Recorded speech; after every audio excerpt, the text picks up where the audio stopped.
anesthesia enthusiasts, and welcome back to Style Points. We have a special episode for you today. If you're a longtime listener of the show, you might remember listening to episode 7, entitled The Wisdom of Interns. It was a series of mini interviews where our residents shared stories and advice from their intern year. Now, we're bringing them back, having completed their first year of clinical anesthesia training, their CA-1 year. You'll hear my co-host, Nate Moore, introducing them. Without further ado, I bring you The Wisdom of CA-1s. I have Dr. Brian Upton with me to share his wisdom. He took a quick break from his pediatric rotation to record with us today. Take it away, Brian. Thanks for having me, Nate. I'm happy to share sort of my words of wisdom over the CA-1 year.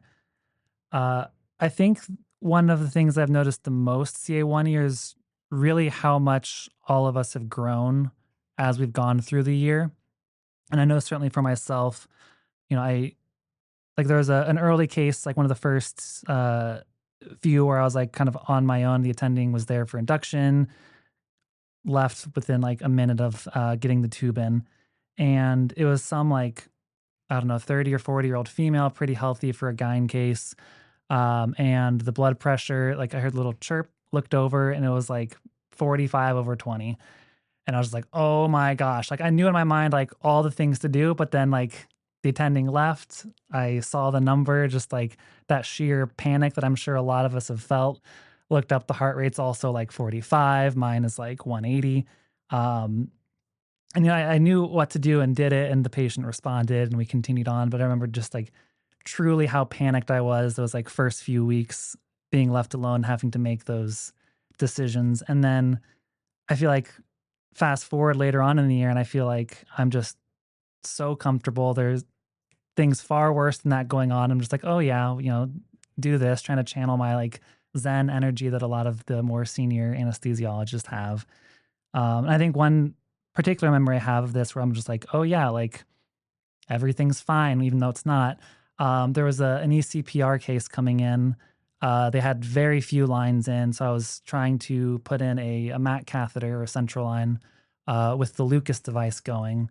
And if people don't have an ECPR program at their institution, that's like the piston on the chest, right? The doing CPR for us. Yeah, so they came in with what's called a Lucas device, so just very aggressive CPR. And it's really hard to put a central line when the whole body is shaking. Both vessels, the carotid and the IJ, are pulsing. The lights are going on and off because they're shooting fluoro, and I remember having a very out of body experience from just all this is going on, and it somehow just felt comfortable. I knew what to do, what needed to be done, despite all this chaos going around. That was one of those moments where I was wow, I've really come a long way. Very steep learning curve CA-1 year, but I feel myself and a lot of my co-residents have just developed very quickly and have gotten to these big cases feeling comfortable with them. And I think that's one of the unique things about CA-1 year is just how much growth we've all had. All right, next up is Dr. AJ Pagan. AJ, tell us about your CA-1 year. Hi. Yeah, CA-1 year is really fun. It's really challenging in a lot of new ways that you probably didn't have to experience as an intern. I think what I felt CA-1 is the challenging is just everything is new so quickly. Every day you're doing a different case that you've never done, sometimes working with a new attending in a new environment, and there's just so much unknown. So you feel like you're lost at first, and then on top of that, we kind of say is roll with the punches, is because you have lots of attending sometimes telling you how to do one way, and then the very next day they tell you to do something different. But I think that could be fun too, because you're learning so many different ways to safely do anesthesia in such a quick way. And you realize when you step back that in a couple months, you can do just about any case rather effectively. I think some specific stories that I remember of some challenging things have to do with MAC cases, where there's lots of different ways to do MACs, lots of different drugs you can do. But I remember times where one day you set your propofol infusion on a higher way, and the attending will tell you that it's too high. And then the next day you do it low, and the attending will tell you it's too high. That's fun, but it can kind of get a little bit frustrating. But it's great because you get to learn how to do a MAC in 100 different ways. And I think advice that I would give to the CA-1s is kind of like I said, is come to every day, ready to learn, as well as just kind of roll with whatever case you're doing. And then don't get down on yourself too early. You're a CA-1. You've never done any of this stuff before. No one expects you to be perfect. No one was perfect when they started. You're going to blow IVs. You're going to goose the tube early on, and that's all fine. Talk with your senior residents and just ask them for their funny stories. We all have a million stories of funny things that we've done, and you're like, oh, I will never do that. But then you'll do something, and then you get to pass it on to your juniors. And then there's going to be days where you absolutely kill it in the OR, where you're nailing IVs, doing big lines, doing big cases. And that's why CA-1 is great. Next up with us is Dr. Garrett Dunn. Take it away. Hey, I'm Dr. Garrett Dunn again. A couple of things that I learned going into CA-1 year, getting through CA-1 year. First and foremost is that it's a lot different than intern year. Intern year, it was trying to get oriented to the hospital and everything and just the life of being a resident. And then CA-1 year, really stepping into the professional field that I wanted to become a lifelong learner in. I was trying to both orient myself to that day-to-day lifestyle, but also working harder to retain all of the information that I could, knowing that this was actually the specialty that I was working in. I'd say one of the things that I found very important, especially now that I'm starting CA-2 year and I'm trying to formulate my own anesthetic plans and my own anesthetic style, was really trying to absorb everything I could when working with different faculty and working with different residents, because everybody had their own styles, whether it was just the room setup or their style of anesthetic management in general. Trying to absorb everything I could from all of the different styles and formulate it to make my own individual style and find out what type of anesthetic I preferred and that I saw and found was typically leading to the best patient outcomes. Of course, trying to make sure that's in line with all the research that we look at and the guidelines that we use to kind of direct our anesthetics. But I remember one of the attendings told me there's a million ways to do, anesthesia correctly and well. So kind of coming up with what's more comfortable for you is something I found really important. I don't have a particular story about CA-1 year. It's really drinking from the fire hose a lot of the times, and there's ebbs and flows as there are with anything. But I think an important takeaway as well was, there's going to be harder times. There's going to be harder cases, whether it's a liver transplant, your first liver transplant, especially where it's really difficult management in itself, and you feel like you're not prepared. Even though you don't realize there's so many people that are looking over your shoulder and you have so much more support than you really feel at the time. Or it's even more standard in what you thought were going to be straightforward cases where something unexpected happens. Sometimes that can get you down. And I found that it's been really, really important to try and maintain composure during those moments, because it makes the moments smoother when things do go awry or, go sideways. And also moving forward from those moments, I think it's important to be able to reflect on, difficult outcomes or difficult cases. But ultimately, our job as anesthesia providers is to try and make sure that the next anesthetic is something that we're able to provide to the best of our ability. So learning and moving forward from those moments is something that I've definitely improved on throughout the year, and something that is a really valuable skill to be able to have.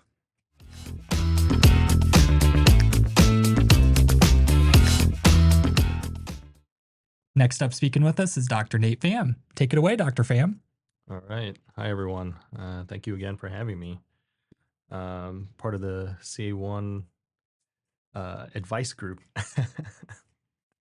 All right. So, yeah, CA1 year, it's a lot. But it's also been a really fun year. And looking back, it's really incredible how much you grow and how far you go, especially now as a CA2 and like helping the new CA1s. It's remarkable to see how far you come during just a short 12 months. Um, yeah, uh, really starting off, you feel like sort of a dry sponge, and it's a flood of information that you soak and you continue to soak, and it feels like there is no end in sight as to when you're done soaking, and now you can process the information and things like that. Um, but definitely it takes a couple of months to adjust. But once you do adjust, I do feel like there is definitely a transition point in the year where you go from feeling clueless all the time to feeling like, oh, I actually have something under me now, and start actually doing things and developing who I am and who you will be as your own anesthesiologist in the future. Tell me about that transition point too. I bet that felt weird and that your role was changing, but I bet it felt rewarding too that you were kind of turning a corner. Yeah, absolutely. I think for me that came about halfway through the year, especially coming around to our cardiac rotation and doing that month and getting that under the belt. I still remember. I think for me it was in a liver transplant that I did during my cardiac month, where for the first time in the liver transplant, I was like, I know what I'm doing. I was like, that doesn't feel completely random. And now it's like, oh, I actually know how to do this resuscitation and I actually understand what's going on in the surgery and the various phases and steps. And that for me, it definitely was a defining moment where it went from doing what other people was telling you to do and making that synthesis between like what you read, what you've experienced, and what you're doing hands on now, and seeing that actually play out during the case, and it felt very rewarding. And that I think that was definitely a big transition point because then after that, I went on to one of our offsite surgical centers, and everything felt like a cakewalk. It was nice.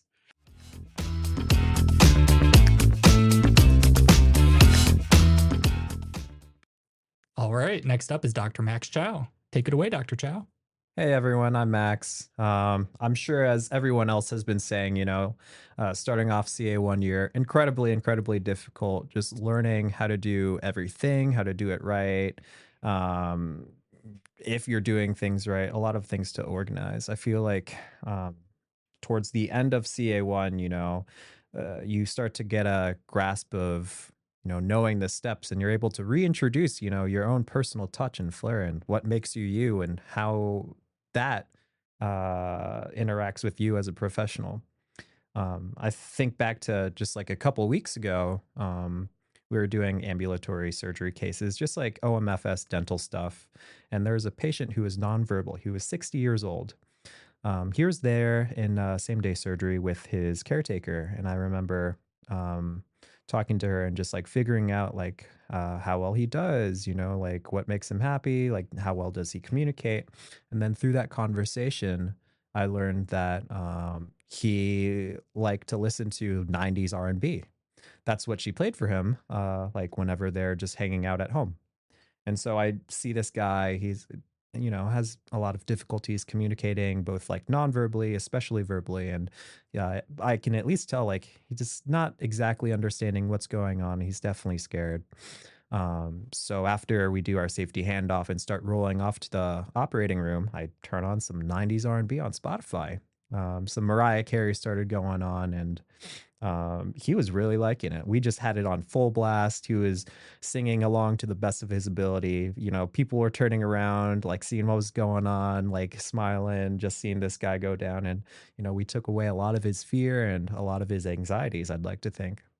So I think, as you go through CA1, as you learn through the steps of like, oh, I've got to do this, that, and like kind of pulling it all together, you get to reintroduce what makes you you as a practitioner, and it makes things a lot more enjoyable, prevents a lot of the burnout that's associated with medicine. And I think it just, overall also provides just better patient care. They can relate to you as a person. It's like, oh, that's just another guy taking care of me. He just like happens to know some certain stuff that can, get me through this safely. So I think that's a big piece of what I learned, or I guess it was relearning coming out of CA1.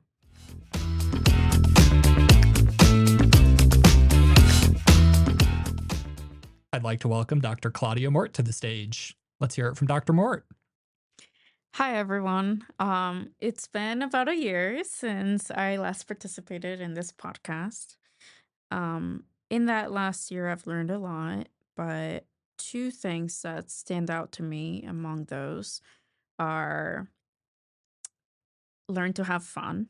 We're in a very serious job where you see the very worst of people. You see very sad things. You see diagnoses that will change those people's lives forever. And the families of our patients. But I found that one thing that really helps with this whole process of learning tons of information at once and just experiencing those highs and lows within yourself and sharing those moments with patients is to have fun. Uh, for example, recently I was asked to pull out a central line and PACU from a patient. And for that, usually we hold pressure for about 10 minutes. So you're just standing with the patient for 10 minutes. It can be very awkward, but one way that I decided to change that is to actually ask the patient, hey, what's your favorite music? And then I pull up my Pandora and we add that station to my list. And then we listen to their favorite music during that time. And it just like really lightens the mood. It makes time go by quickly.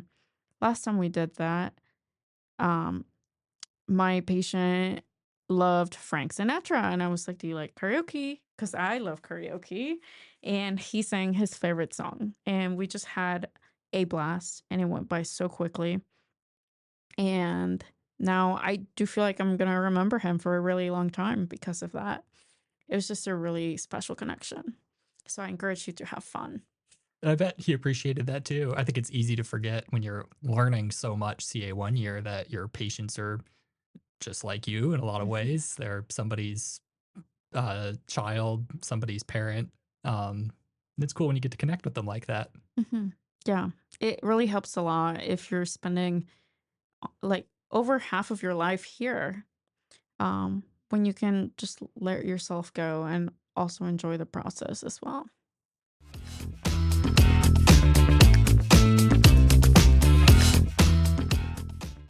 Next up is Dr. Ann Burgess, who stopped by on her way to the TEE simulator to share some wisdom with us. Take it away, Ann. Thank you, thank you. Going into CA2 year, my advice to rising CA1s would be to embrace the discomfort zone and be aggressive about learning opportunities. Now is the time to try and fail, because you will fail. And you'll have the support of seniors and faculty. There's rarely a situation that you're genuinely alone in residency, so take advantage of that. The discomfort zone is where you learn.